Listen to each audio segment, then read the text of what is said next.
Feed me.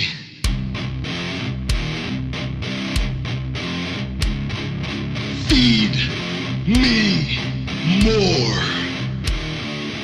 Feed. So you're gonna have to forgive me. This Raw reaction is gonna be really quick. I don't feel well, and no, it wasn't Raw that did it to me. It was actually a nice Raw, but I'm not feeling that great. So it's going to be a quick Raw reaction, and I'm going to just kind of do it like, let's go now. First things first, Shane comes out, cuts a really nice promo. Vince comes out, he gets a bunch of asshole chants and some CM Punk chants, and but Shane was the star here. He had a really good promo, shot up some stuff that like kind of really was happening in the WWE, and it was really great on my end. I loved it. Bravo, Shane. And Shane, what if Shane's son's name is Rogan? I think he named him after Joe Rogan. What are your thoughts? Of course, Vince sent some NXT jobbers to go, dressed up as security guards to go take Vince out of the, or take Shane out of the ring, and Shane just kind of got him out of the ring like that. Next match was Owens versus Neville. Really good match, some really great spots in it. There was a moonsault by Owens. There was a shooting star press by Neville. It was a really good match, really well done. Owens wins with a roll-up, and then he's about to powerbomb Neville onto the mats outside of the ring, and then Sami Zayn shows up. It looks like he's back in the main roster mix. He does have a match coming up with Shinsuke Nakamura at Dallas TakeOver NXT. I said it backwards. But I think he's finally coming up to the main roster. Apparently he's supposed to be on SmackDown at the filming tomorrow, or if you're in Canada, you watch it Wednesday. If you're in the States, you watch it Thursday. I'm sure somewhere you watch it Friday, and I'm sure and it'll be on the WWE network some point. So you can watch it whenever you want, apparently. It was kind of funny because Michael Cole's like, oh, the storied rivalry between Neville and Kevin Owens. And anyone who's never watched NXT before is probably like, excuse me, what? There's a storied rivalry here? Question mark? Keep it relevant to the casual fan, Michael. They might not understand what the hell you're talking about sometimes. Hashtag get Ronaldo on Raw. Dolph Ziggler's talking to Zack Ryder in the back. Zack Ryder getting more Raw airtime than he has in the last, I don't know, since the start of his career, and that United States Championship run that apparently means nothing now. So Ziggler's talking, and then Stephanie McMahon shows up, and she's talking about the tweet he sent out saying, oh, I took down the Authority in 2014, which actually Sting helped him do that, but we'll let bygones be bygones. He's talking about that, and she's like, oh, thanks for deleting the tweet you said that in. He's like, oh, whatever. And she says, okay, but you're going to go into a handicapped elimination match, a 3-on-1 to be specific, with the League of Nations. And I'm thinking, okay, so he's going to face Del Rio, Rusev, and Sheamus because Wade Barrett's just the valet service for those guys. The next match is Brie Bella versus Summer Rae. Oh, yay. So, match lasts about, 57 seconds, and then Lana comes out, distracts Brie, and then Summer Rae gets a roll-up win. That's Summer Rae's second win in a row on Raw. She's Divas Championship contention, I guess, now. I mean, that's 2 straight wins.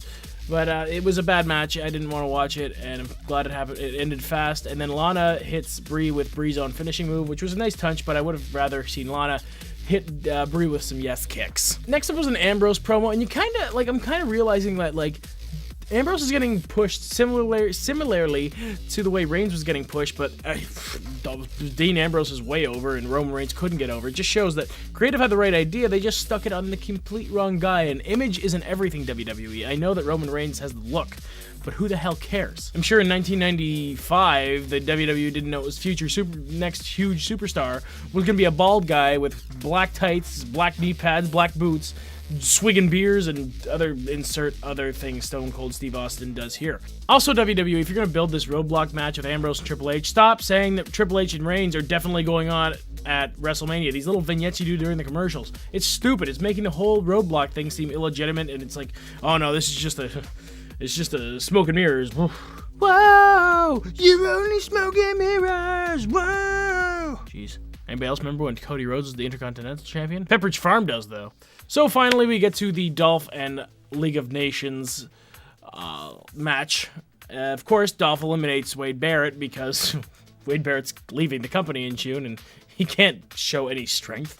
And then Rusev kicks Dolph. Dolph gets brogue kicked by Sheamus, and League of Nations go over. Or more specifically, Sheamus and Rusev go over. I mean, if it wasn't for Dolph being in this match, I love Dolph. If it wasn't for Dolph being in this match, I probably wouldn't have watched it. Speaking of matches I wouldn't watch, Naomi Tamina take on Becky and Sasha. And I loved Sasha and Becky. I just hate Naomi and Tamina. Match literally lasts 2.5 minutes. Sasha Banks makes Naomi tap out to the bank statement, which was, thank you very much for that, Sasha. That was like an early Christmas present or a very, very early Christmas present, early Easter present. How about that? Kind of keep up with the, it's topical.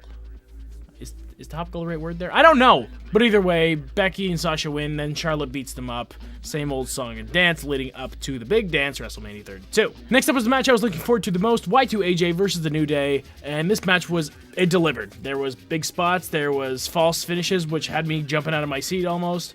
There was great technical wrestling, and there was a pretty good finish. It was a clean finish. The New Day wins, and Styles is trying to console Jericho, and Jericho pulls off a classic Jericho heel turn. Codebreaker onto Styles, Codebreaker onto Styles, Codebreaker onto Styles. This is a recording. And then after the third Codebreaker, Jericho grabs one of the t-shirts, the Y2AJ t-shirts, and stuffs it down Styles' throat, and I love it. And that was legitimate heat Jericho had for doing that to AJ. He's like a huge heel now. It's great. I love it. I love Jericho. I love Styles. I love Jericho and Styles doing anything together, whether it's fighting each other or tagging with each other. It's such good chemistry. What this means for WrestleMania, I have no clue. Enzo and Cass might be champions come Saturday. The Revival might come up. I don't know. I don't think so. But it's really weird what the New Day is going to be doing at WrestleMania 32. I mean, they have to be involved. They're the biggest tag team you have. Next match, Kalisto versus Breeze. So this match, I'm thinking, okay, there's something. They're putting Tyler Breeze out there against Kalisto. Okay, that might be a push for Breeze. Maybe he wins and, they push him towards the U.S. title belt. No!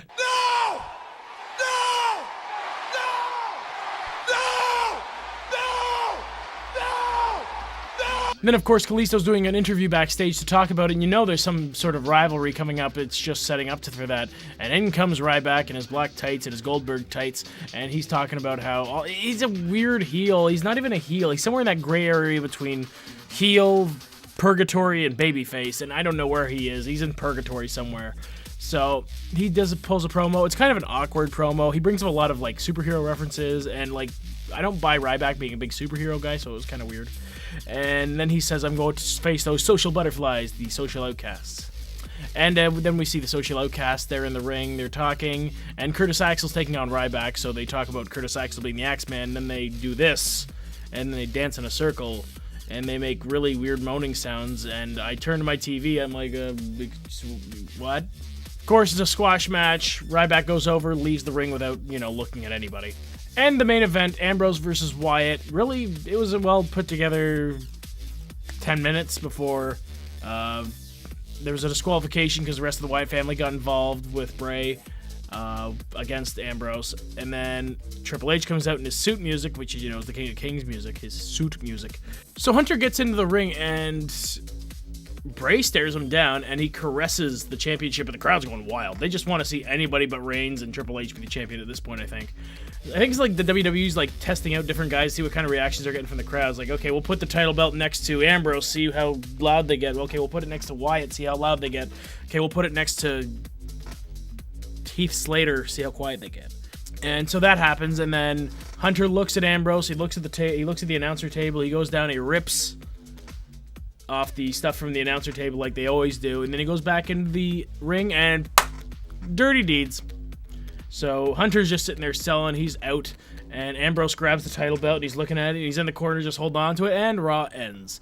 But those are just my opinions on Raw. Let me know what you thought in the comment section down below. Remember to like or dislike the video. Subscribe to the channel if you have not yet, and if you don't mind, I am going to go sleep for 25 hours straight. I can't, because I have to work tomorrow. Son of a...